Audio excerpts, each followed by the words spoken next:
Hey everybody, buying tickets for the Tren Maya just got easier. We are at the Tren Maya Mérida Teya, and the ticket booth is now open, and we're on the first flight, the first train out this morning, which is 7 o'clock. So before 6 o'clock this morning, this ticket booth was open to buy tickets.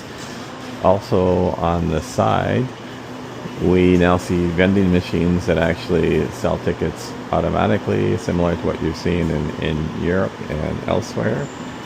So we also saw these vending machines on the platform in Cancun. So I'm not sure if they are actually operating yet, but clearly this is something that is coming to you soon.